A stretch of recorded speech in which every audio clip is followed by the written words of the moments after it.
Very good evening, welcome. It is indeed 1900 hours and here we are. We're back and hopefully you didn't all miss me too much while I was away. Hi Rosa, it's good to see you on. Thanks for being here.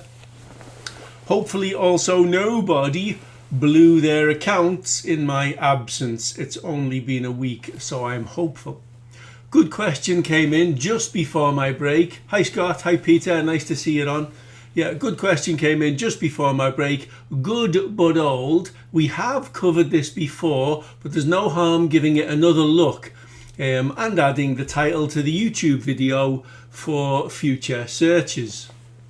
Remember those levels that we look at or look for at 14:26 hours, 4 minutes before the US Open, the 4-minute warning levels for the breakout short or long. Someone was looking for rules or guidelines around how we identify them. So here we go today with as much information as is possible to share in a publicly shared YouTube video. Those of you who are members and regular attendees of the full sessions will know what this is. Would this work for the lob? It's the same for all of those breakouts, Peter. Yeah, pretty much. Oh, also I have a theory to share and I think this might be helpful and it will become apparent why. No other species on this planet other than us, humanity, endures or suffers from the effects of boredom. Boredom is relevant to us as traders since it causes so many issues. Perhaps then it is boredom, not intelligence, that has sent us weaving our way up the evolutionary ladder. If indeed up is the correct description of our direction. There are indeed arguments against the idea of the direction of up. Intelligence, in fairness then, seems quite rare because of humanity's need for repeated wars, repeated mistakes, repeated actions of self-harm or self-sabotage. Lest we forget, every year we say, and we remember, and we buy poppies, etc. But we forgot. Because we still make more reasons for more wars. And yes, it might not be you or me, you know, but it certainly are or is a politician somewhere in the bloody world, isn't it? Which is probably why I have so little time for any of them. As traders then, lest we forget that we have rules to keep us safe. I'm here generally to bark them at you all from time to time. But before I do, I would like to, if I may, is she on? No, she isn't. Well, I would have asked permission from somebody who shares in the group the Saturday Ponderings. And she wrote something really, really poignant, is that the word? Something that would, hi Judy, something that would certainly leave you very pensive anyway. And the reason it's very relevant for us is it's quite long, so I won't read the whole thing. But the last bit, it says, the lesson is there all the same. The market has a way of exposing our weaknesses and rewarding our strengths. It asks us to keep learning, to keep adapting, and above all, to keep showing up, to remain consistent, in other words, really. Perhaps that's one of the reasons I continue to enjoy it, she wrote, not because I've reached the destination, but because I'm still learning from the journey. And that's nice. She also wrote, the older I get, the more convinced I am that a good life is built from ordinary moments. Moments of curiosity, moments of learning, moments of appreciation, moments that make us glad we were paying attention. Now that's all, and you just joined, and I just read some pieces from your post, the Saturday Ponderings, which I thought were absolutely brilliant, by the way, as was Paul's. Very short, but very beautifully written. I'm not going to call it a poem. I don't know, a sentence, a passage, beautiful. A passage is the right word for that. And thank you, Anne, for sharing them. I do look for them every Saturday, even while I'm away. And I was travelling Saturday, returning back from travels.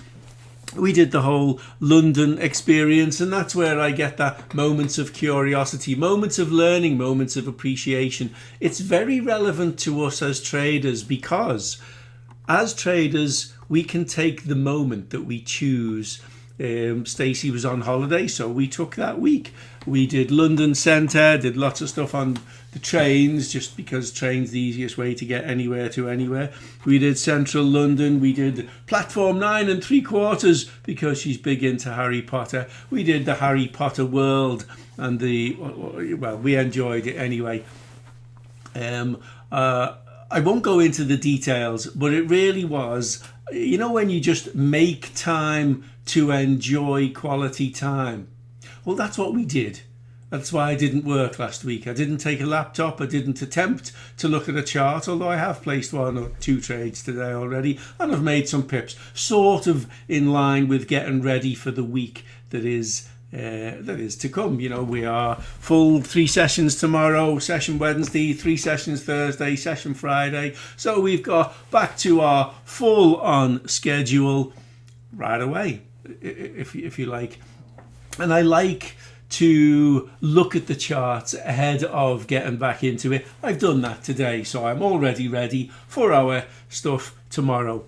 Now, the topic in hand, the question that was asked was the levels we look for at 14.26. Now, obviously, everything is obvious in hindsight, isn't it? So if I take the 1 minute off and put it over there where we can see 14.26, I might go a little bit further. I'll go, there is exactly 14.26. And that is when I place those levels. Is it not? Yes, it is. Now, I do use the 1 minute, the 2 minute.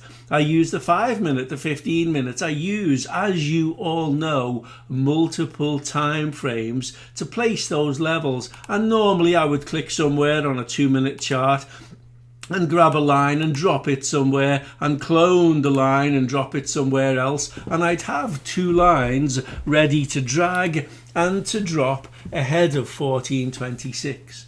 And then we'd examine the charts. We'd look for pivots, and as you can see, this one's at 14.18. We've pivoted beautifully off purple. Any sign of divergence? There's some divergence within the indicator right there. So right away we could take the line for the bottom and say, well, we'd probably need to break below that line. But remember, 14.26, price has moved up and it's moved back. So as we get to 14.26, we can say, hey, look, there's a big round number to the right. So we're probably looking at somewhere like here for the sell level, just below the 51,000. That might be the level. But you all know that I often have a bias, and I wonder, are you as familiar with how I might have the bias? Before we move forward, I'll go and show you a 5 minute chart, and that's as much as I need look at. Scroll back to the same time, and I'll ask you all, is the MACD in buy or sell mode? Is that a pivot? Is it, or was it, an anticipated pivot based on the fact that pink crossed purple, leading to a pullback? And if you were to fib that, you'd fib green to red, and you'd have 100% there. You'd probably have a 50% around about here, wouldn't you? Probably, possibly. Let's go back to the 2 minute, because it does get better. Basically what I'm trying to tell you here is that we use, I've just dragged that line, we use for ourselves all available necessary tools, such as higher value EMAs, lines of support, there's an R2 in there, or resistance, there's a pink and a white line there. And then we can look at the 1 minute, and I hope you all know what I'm going to say next. Here it is, it's 1400. So from about 1405, 1410 to 1430, let's say 1406, because there is a beautiful 20-minute period.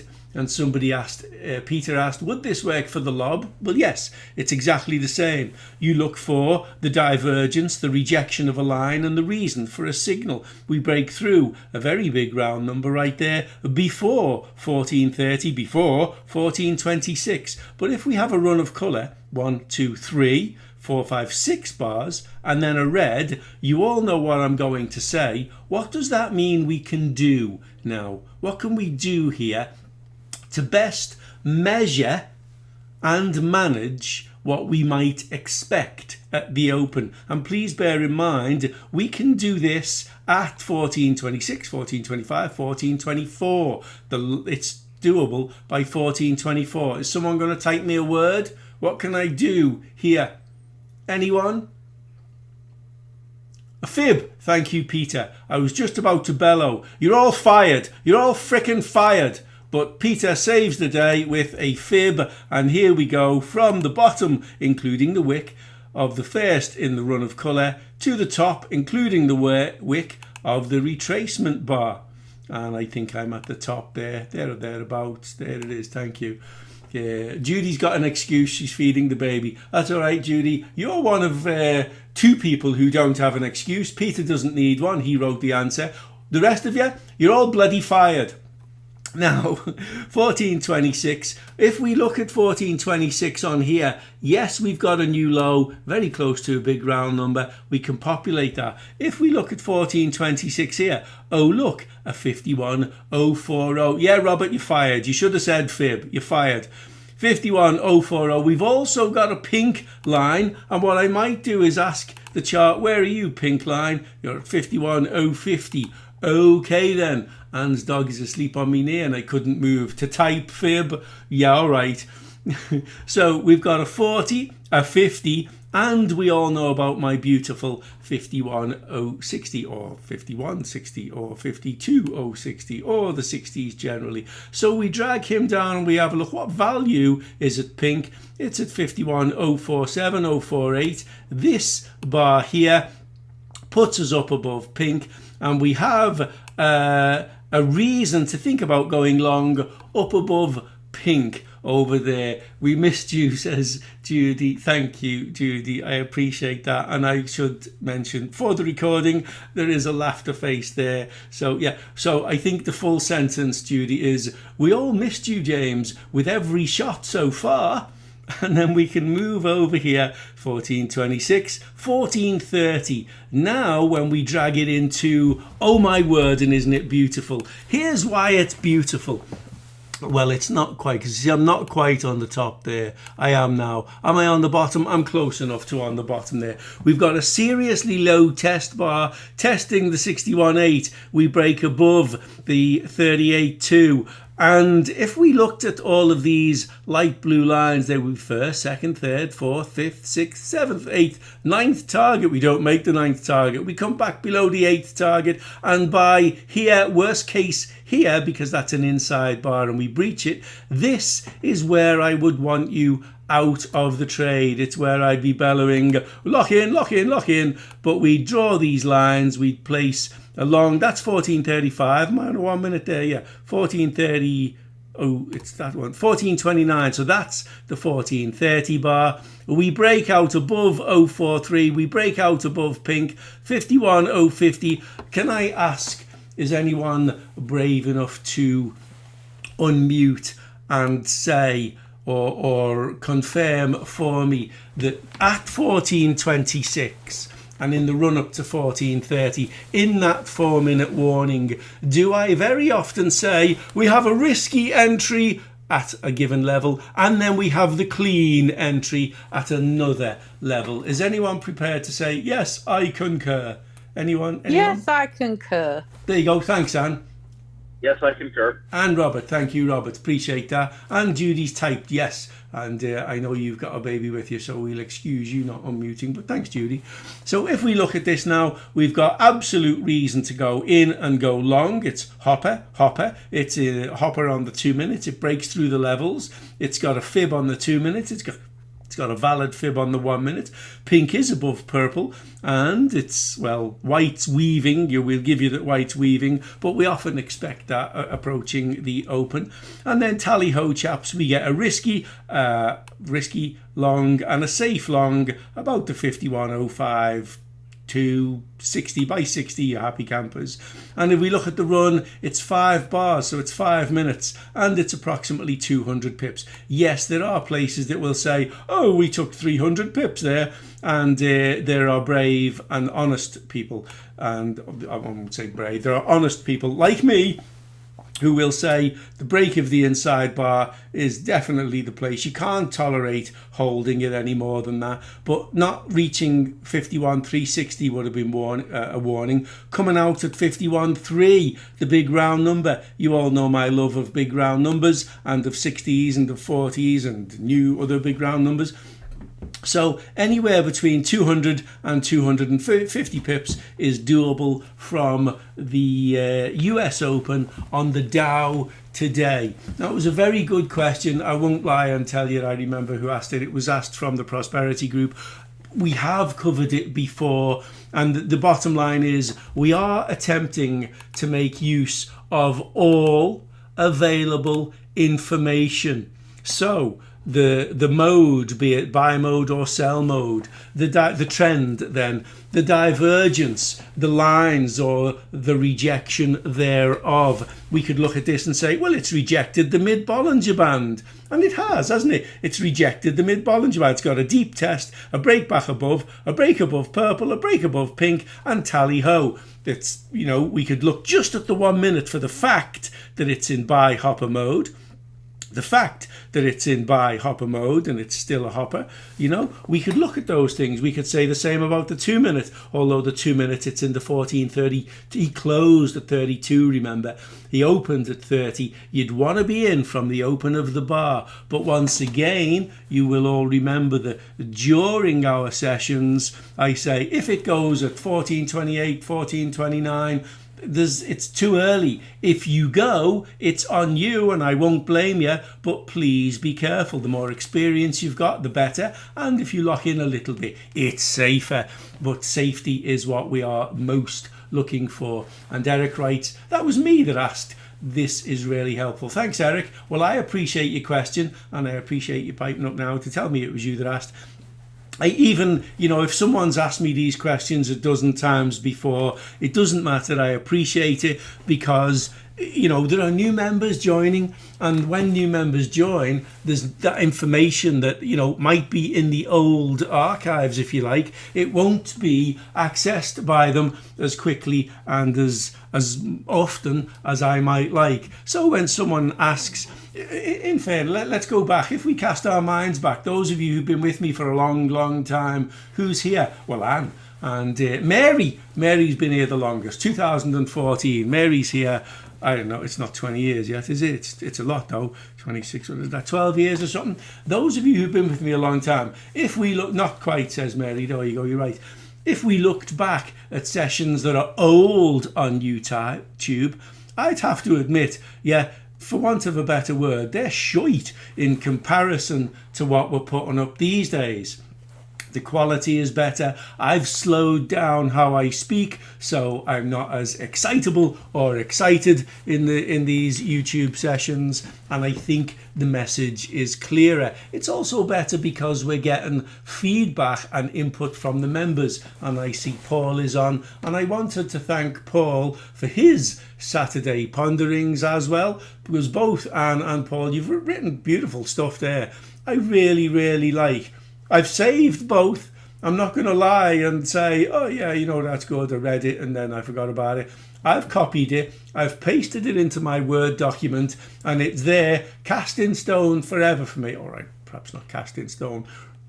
Pasted into my Word document that I've had on the go since, I really can't remember when. There's 108 pages of it now, 79,000 words and counting. And it's really nice. Paul, your writing is beautiful. You should consider writing a book, because that's quite amazing what you wrote there. If anyone's not seen it, please refer to the group post that Paul wrote Saturday and have a look. It's not the first one you've written. It's a nice one, and the last one was beautiful as well. Saved them both. Thought worth saving. Anyway, for Eric and for everybody, that's pretty much how we should go about selecting these levels. The other thing we can do is have a glance at the 4 hour for the market in question and have a look at what else. Now, if we look at that, it's 50,998 on that R2. R2 is also a pink line, which is above purple, and white is above pink and purple. And when we look, are there signs of divergence? Well, there's convergence. We've got lower lows and lower lows.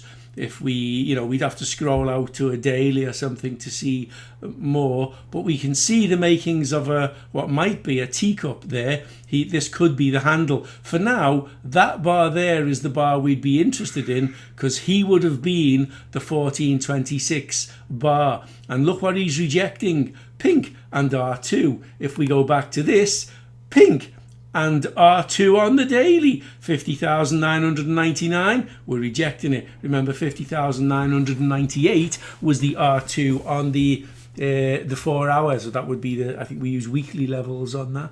But there's my point: divergence, rejection of a line, signal. It is indeed the same thing time after time after time.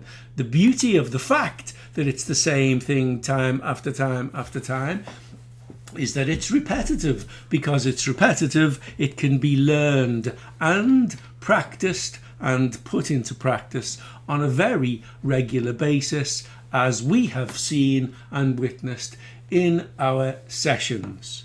Now, there you go. That's my take on how we come up with those levels at 1426 every time we are in a live US Open session. And I suppose the next question to ask for anyone again who is prepared to unmute for the YouTube recording, how many times, what kind of percentage are we right versus how many times do we get caught out?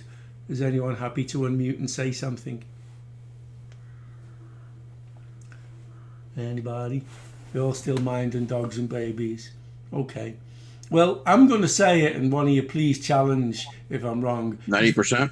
90%? I'd say it's higher, but I'll give you that. 90 is good enough. It's very seldom, well, it's less seldom than 10% that we get caught out, because if it doesn't do what we expect, I'm not taking that.